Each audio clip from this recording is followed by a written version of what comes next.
प्रशांत मिश्र जी मुंबई से। प्रशांत जी, राधे राधे महाराज जी, आपके चरणों में कोटि कोटि नमन। गुरुदेव भगवान, तन मन और धन से सबसे बड़ी सेवा कौन सी है इनमें? मन सबसे बड़ी सेवा है। मन, अगर हमारा मन प्रभु में नहीं लगा है तो धन के द्वारा 56 प्रकार के भोग, सोने चांदी के मुकुट, आभूषण, भगवान ने आदेश किया है, मय्येव मन आधत्स्वम मयि बुद्धि निवेशेत निवस्य मय्येव अत ऊर्ध्वम न संशया। तुम मेरे में मन को समर्पित कर दो, तुम मेरे में ही निवास करोगे। अम्बरीश जी चक्रवर्ती सम्राट हैं, उन्होंने क्या समर्पित किया? सावई मनः कृष्ण पदारविंदयो। गोपी जनों की क्या स्थिति है? उधो मन न भये 10-20 एक हुतो सो गयो श्याम पे। अब को आराधे ईस उधो मन न भये। उधो मन माने की बात, दाख छुहारा छाणी अमृत फल, बिस कीरा बिस खात, उधो मन माने की बात। दुर्योधन ने 56 प्रकार के भोग बनाए थे और इंद्र जैसा वैभव महल में तैयारी की थी कि श्री कृष्ण संधि कराने आ रहे हैं, उनको अपने पक्ष में कर लेंगे।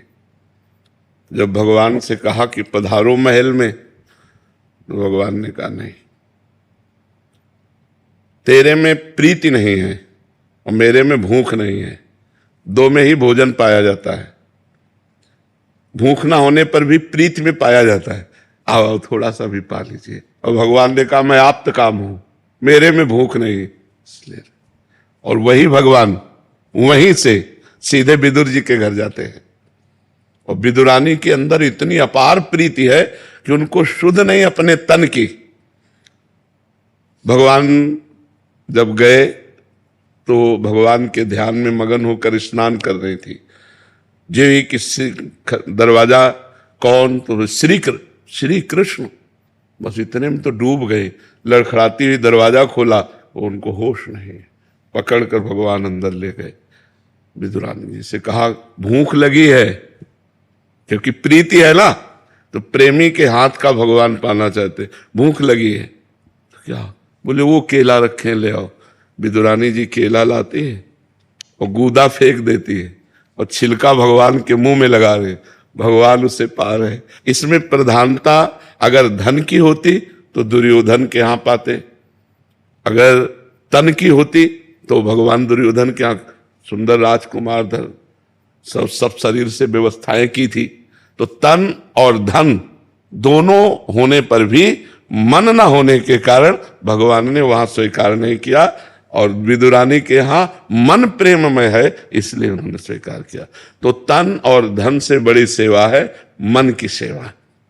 जैसे हमारा भाव है कि कोई दुखी ना हो, पूरा संसार स्वस्थ और सुखी रहे, ये भाव भगवान स्वीकार करते हैं। मन है तो बात, खास बात तो मन है कि नहीं? आप बताओ।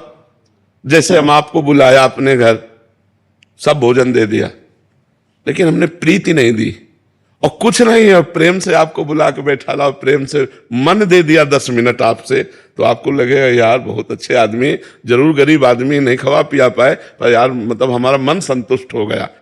हाँ, तो वो मन लगा करके जो प्रीति की जाती है वही खास। सब जगह मन श्रेष्ठ हुआ कि नहीं हुआ? कहीं भी आप देखो तो हमारा चाहना भी मन लगा करके है। और कोई भी कार्य करें उनमें प्रधान तन होता है या धन होता है या मन होता है। कोई भी क्रिया करो प्रधानता मन की होती रहे। तो मन लगाकर बात सुनना, मन लगा करके आप पढ़ाई करना, मन लगाकर आप इस कार्य को करना, सारा का सारा खेल मन का है ना? मन का। तो तन और धन ये गौड़ है, मुख्य है मन। तन और धन का क्या अस्तित्व है महाराज जी? इन दोनों का क्या अस्तित्व है? अगर हम शास्त्र के अनुसार, संत वाणी के अनुसार, धर्म के अनुसार अपने तन को लगाएं और अपने धन को लगाएं तो हमारा मन पवित्र हो जाएगा, और मन पवित्र होकर भगवान में लग गया तो सब बात बन गई। जैसा हम आचरण करते हैं वैसा ही मन में संस्कार बनता है, और जैसे मन में संस्कार बनते हैं वैसे हमारे आचरण होते चले जाते हैं। तो हमको आचरण सुधारने हैं, हमें शराब नहीं पीना, हमें मांस नहीं खाना, पराई बहन बेटी की तरफ गंदी दृष्टि से नहीं देखना, पराया धन नहीं लेना, ये तो सब कोई जानता है, लेकिन जानते हुए भी मानता नहीं है। बस बात इतनी है, अगर मान जाए तो सब बात बन जाए। धन का प्रयोग जो हमारे परिवार के सदस्य हैं, सबसे पहला अधिकार उनका है। जैसे आप धन कमाते हैं तो सबसे पहला अधिकार आपके परिवार में, जैसे माता पिता, पुत्री पुत्र पत्नी, इनका अधिकार है। फिर दूसरा अधिकार, हम जो पुण्य करना चाहें, जैसे तीर्थ स्थान गए, हम कुछ पुण्य दान कर, लेकिन पहला हमें व्यवस्था उनकी करनी है, सबसे पहला कर्तव्य, क्योंकि वो आश्रित जन है।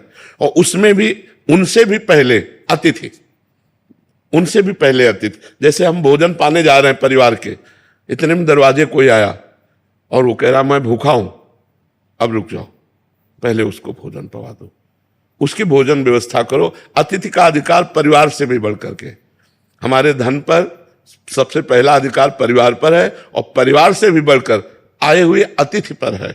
कोई भूखा संत महात्मा सन्यासी भिक्षुक कोई भी आ जाता है और कहता है मुझे भोजन, मान लो 5 लोग हैं, मुझे भोजन चाहिए, तो हम अपने घर के 5 लोग आज बाद में बना लेंगे या शाम के पा लेंगे, पर इनको हम भूखा नहीं जाने देंगे, ये हमारा धर्म कहता है। और जो धन है उसका एक विभाग जरूर करना चाहिए, एक हिस्सा जरूर निकालना चाहिए। जैसे 100 रुपया है धर्म से कमाए हुए पर, अधर्म के कमाए हुए की बात नहीं कर रहे हैं, धर्म से कमाए हुए पर, तो हम कोशिश करें कि 90 रुपये का प्रयोग हम करें और 10 रुपये का प्रयोग परोपकार में लगा दें। तीर्थ याटन गए, कहीं भगवान की सेवा दान पुण्य, या किसी बीमारी की अवस्था में हम सहयोग कर दें, या जहां जैसा किसी गरीब की कन्या, या जहां जैसा लगे 10 रुपये 100 में निकाल के रख देने चाहिए। 90 प्रयोग करो, 10 निकाल के 10 रख दिए, और वो जब इकट्ठा हो गए, मान लो हम कह रहे महीने में हमारे 200 रुपये इकट्ठा हुए, हम 200 को चारा लेते हैं हरा और गौओं को पवा देते हैं। तो ये धर्म विधान से चले तो हमारा तन मन धन सब पवित्र हो जाएगा। एक भागवत करा देते हैं, सब लोग 7 दिन भगवान की कथा सुने, थोड़ा थोड़ा प्रसाद पाए, हो गया। ऐसे सत्कर्म करते थे पहले धार्मिक लोग। पार्टी का मतलब है सब लोग मिल करके एक उत्साह मनाना। तो भगवान का नाम कीर्तन करो, भगवान की जय जयकार करो, सुंदर भोग लगाओ, बैठकर पाओ, ये सात्विक पार्टी। अब तो देखो, आप लोग खुद देखो क्या हो रहा है।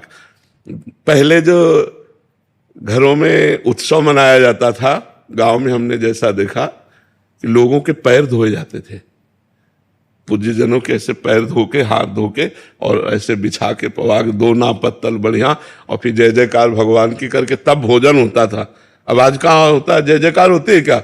वो सब रख दिए, जो मनावे तुम ले, तुम्हारा मनावे तुम ले। तो इससे बुद्धि पर भी तो प्रभाव पड़ता है, हमारी बुद्धि वैसे दूषित हो जाती है। तो यदि हम शास्त्र और धर्म के अनुसार अपने तन और धन को लगावें तो हमारा मन पवित्र हो जाए, मन पवित्र हो गया तो सब ठीक हो गया, है कि नहीं जी।